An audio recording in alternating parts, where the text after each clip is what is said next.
We with Tetra Tech, we're an engineering consulting firm, and we've been working with the City of Moose Jaw for a little over a year to try and put together what we're calling a solid waste management master plan. And basically a master plan is a document that will help the city to essentially plot a course for the next 5 to 10 years, figure out what kind of infrastructure, what kind of programs make sense for the city to invest in, and ultimately what the city can do to best service the residents in the community. So there are a bunch of different things that we want to look at within these master planning programs.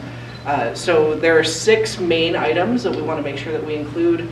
So recycling and composting, waste reduction, disposal, so the landfill, what happens with the garbage, collection, how we finance these programs and infrastructure, and then education and communication, so how the city is letting residents know what's going on and what the rules are, that kind of thing. So when we start these programs, what we always try to make sure we have right at the beginning is a sense of what is actually happening, what are the current practices regarding solid waste in the city of Moose Jaw. So this is not just what's sort of the list of programs that the city has. We also want to get a sense of whether people appreciate the programs, whether they understand the breadth of them, if people are satisfied with the current offerings that the city has, and really get a sense of how people are interacting with solid waste management in the city. We want to have a good understanding of what are the priorities of the community. So that means when we're making decisions about programs, sort of pitting them against each other and figuring out what to invest in, how should the city make that decisions, what should they prioritize within those decision-making processes.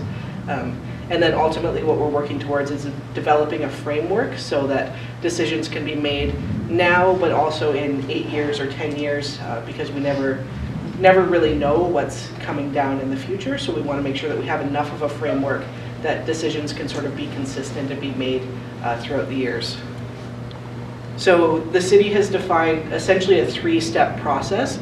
We're in this first orange step now, so we're doing a baseline analysis, trying to understand what are the current practices and what does the city like or dislike about things that are happening regarding solid waste.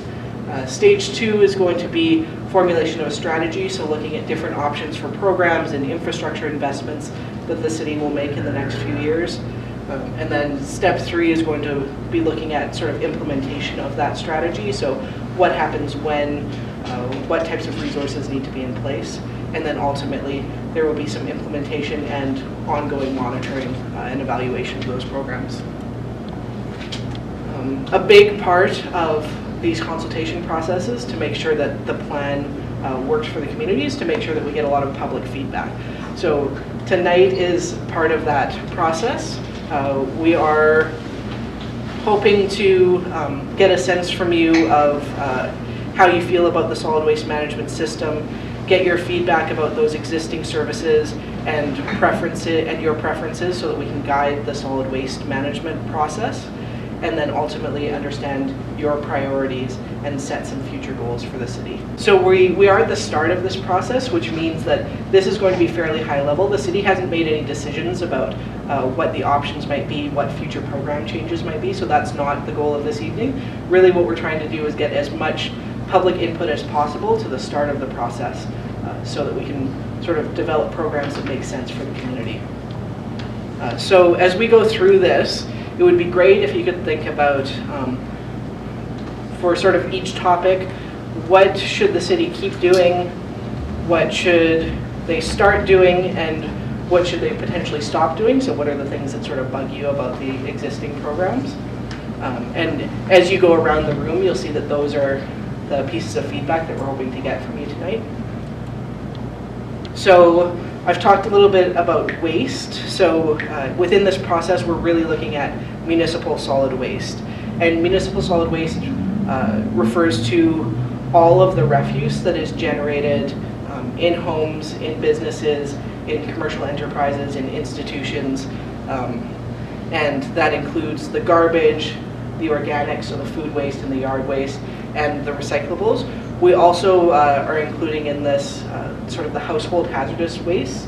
So the stuff that you would produce in your own house, in your bathrooms, not big sort of jars of industrial waste, but the things that you would take to the cities, the household hazardous waste cleanup days, that kind of thing. We want to make sure that there's a place for those materials to go that makes sense and is sort of financially and environmentally responsible. So we want to look at the whole breadth of those. Solid waste management, for solid waste management as a whole, we sort of look at a breadth of programs. So that includes, I might be in people's way, that includes waste prevention. So what can you do around sort of preventing things from getting into the garbage in the first place, so backyard composting, taking things to places like the Salvation Army, making sure that we're not creating as much waste, and potentially just buying less stuff is a great way to sort of have less garbage generated overall. We look at waste generation, so how is waste being created in homes and in businesses and in institutions. We look at collection. What does the city do for municipal collections? How does commercial collection work? How does construction and demolition material get moved through the city? And then we look at diversion, so recycling programs, composting programs, extended producer responsibility, so other types of programs like SARCAN, where the producers are sort of paying part of the cost to make sure that that material gets properly recycled. And we look at disposal. So this tends to be a lot around the infrastructure, so does it make sense for the city to continue to operate a landfill? Would it make sense to have a transfer station and then have that waste shipped somewhere else? Are there other types of infrastructure that are needed to ultimately dispose of that material? So we want to make sure that we're looking at this whole breadth of solid waste management within these plans so that the right decisions can be made and there's enough information gathered throughout the process. So a high-level overview of Moose Jaw's solid waste management system. You folks will be aware of this. There's a local landfill just for disposal. There's every other week garbage collection in the winter, and it was weekly in the summer. There's every other week single stream recycling collection, so your blue bin collection, and then various depots and other private businesses that take specific materials for like your bottles or your hazardous waste. And then various programs that the other programs that the city has, so they support backyard composting bins, they segregate concrete, and they host those household hazardous waste days to help people get those dangerous materials out of their house. So when we're looking at these processes, we really look at what is the flow of the material through the city. So material is generated in homes and is in businesses, and then it needs to be collected by someone. It might be someone takes it themselves to the landfill or to a depot, or it gets collected by either the city or a private hauler.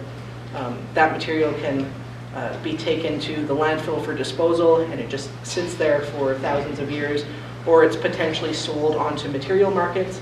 And our material markets in Canada, we don't manufacture a ton of new products out of recycled materials in Canada, so a lot of it gets sold to the US and to overseas markets where it gets processed and made into new goods.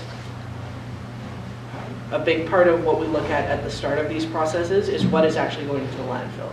So this graph just shows the total tonnage that's entering the landfill from 2002 here to 2016. You can see the top line is the total material that's entering the landfill, so that blue line. The blue line, for the most part, just follows the line right underneath it, which is the commercial waste that's going in. So you can see huge spikes and valleys, which is what we see in all municipalities across North America. So basically, solid waste, for the most part, is driven quite a lot by the economy, which makes it really hard for municipalities to do really detailed planning for how long their landfill is going to last, because a lot of it depends on if there's a huge economic upturn, then there will be a lot of economic activity, a lot of garbage produced, and so then that fills up your landfill more quickly. If there's a downturn, then there's less of that material, so your airspace or your landfill might last for a few more years. So this is just to give you a sense of the material that's going in. There's lots of commercial, and then the bottom three lines are different types of residential. So the green line is the residential that the city actually collects from people's houses. The sort of gray line there is a material that people bring to the landfill themselves, and then the orange line is the little bit of material that the city used to collect from businesses downtown. So when we started this, one of the main questions that the city had was, what is actually in the garbage that's going into the landfill? So this is sort of an important thing to assess early on, so that we know, if the city wanted to reach a higher diversion target, then what materials might be there. What materials do people maybe not know that they can recycle? So there's a little bit around education that we can help with by knowing what's going into the landfill. So our team has done 2 audits over the past year. One was in December 2017, and then Jackie was here in August. And basically what happens is, as the garbage trucks roll into the landfill, the operators help our team to collect samples. They tear open the bags, they sort all of the materials by the material type, then they weigh it all, and we produce sort of a pie graph like this to get the composition of the material going into the landfill. So this is pretty detailed. To give you a sense, we generally see compostable material comprising around 30 to 40% of the total material going into landfills. That's across Canada, and that's consistent with what we see in Moose Jaw. We can also see that there's still quite a bit of paper and plastics that are going into the landfill, so things that people aren't quite getting into the right spot in their recycling programs. And then from that detailed description, we get to this, and I like to call these the so what graphs. So these are the graphs that really tell us, based on the programs that are common in municipalities, how could that material be managed? So what we see in Moose Jaw and in most municipalities is that only about a quarter of what goes into the landfill really needs to go into the landfill. There are alternatives for most of the other materials.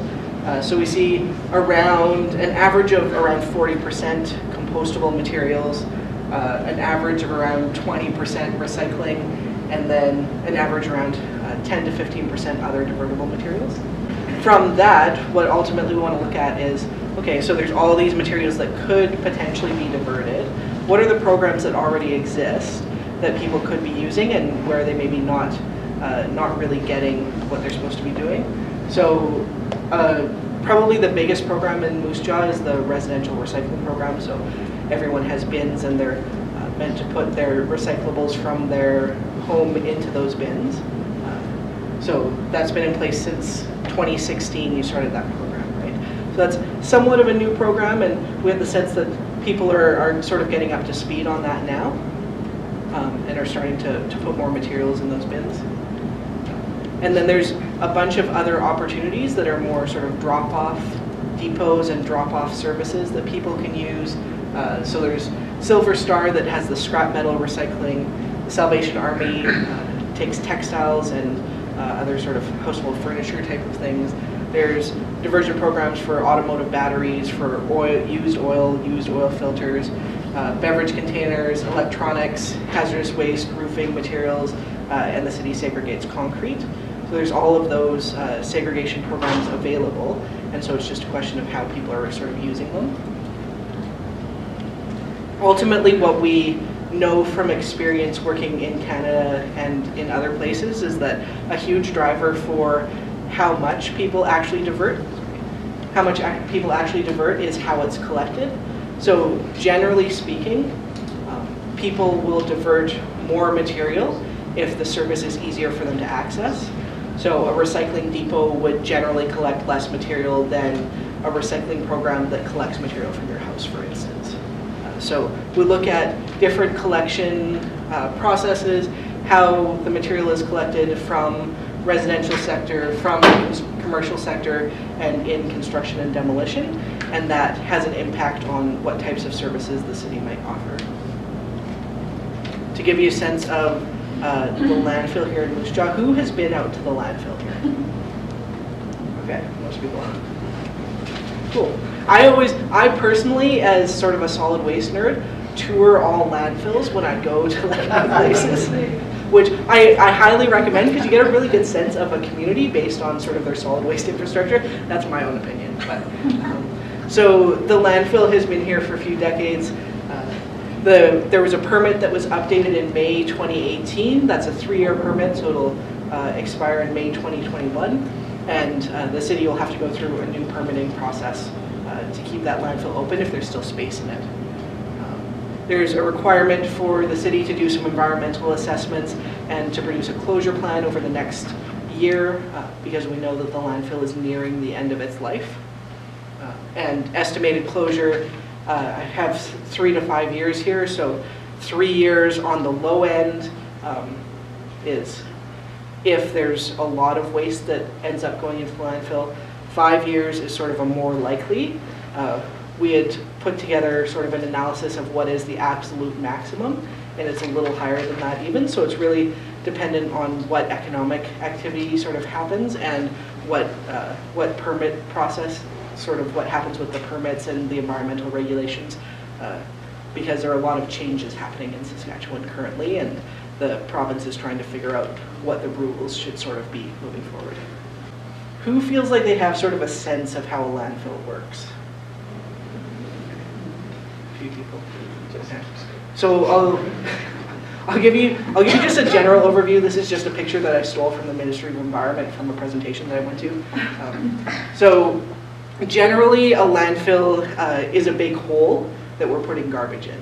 And historically, we just filled up sort of existing holes that were in the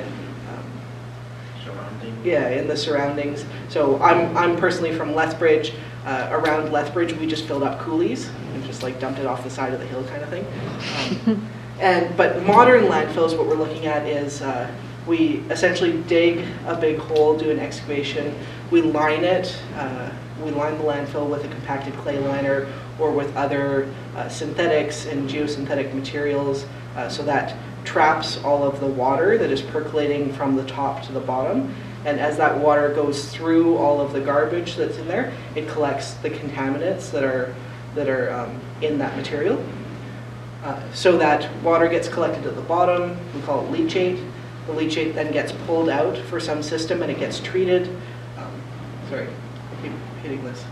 Leachate gets treated, and we do a lot of monitoring around modern landfills to make sure that we're not impacting groundwater sources, to make sure that we're not having the gases that are generated in landfills sort of migrating to the sides and getting into, if you had a house that's really close, we've seen some instances where gas from landfills got into people's basements and there's explosions in those types of facilities. So that's like, there's something to keep in mind, that landfills are safe if we're operating them properly, and the city does a good job of making sure that their environmental standards are monitored. But there is some amount of risk in having landfills and just amalgamating garbage together, so we need to make sure that we're doing things properly, right? And then key challenges at the Moose Jaw landfill. It's challenging. Regulations are becoming more stringent, and the Ministry of Environment is providing some amount of consistency, but they're just in a process of trying to figure out what the ultimate framework for landfills and the standards will be. There have been some leachate issues at the landfill.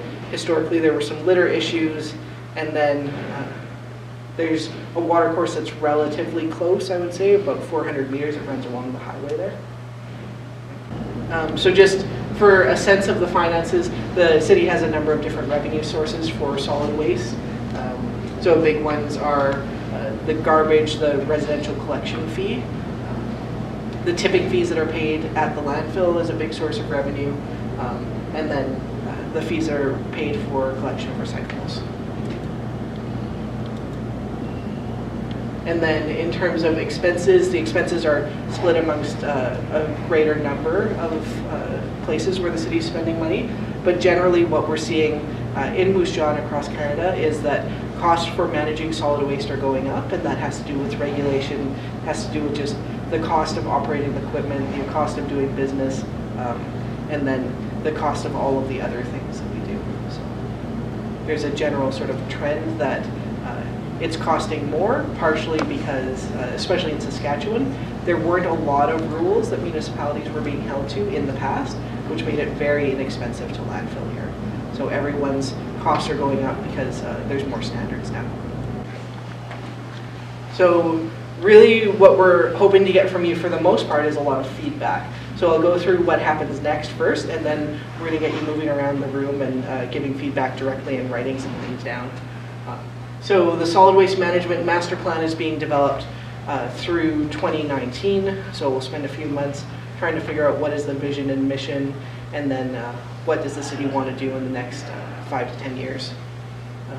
The city is going to communicate progress via the webpage, and Craig also has some sign-in sheets over here. So if you want to put your email down and make sure that you get sort of notifications that we have new information up, then you can put that down. And if you feel like we missed you out of the stakeholders meeting and you want to be engaged more deeply, then for sure let us know, and we can figure out if you are potentially someone who's looking to partner with the city moving forward on some of these programs. And then if there are other feedback, things that you sort of think about in the coming weeks that you didn't get a chance to say here, feedback can go through the Public Works Department and just through the main phone.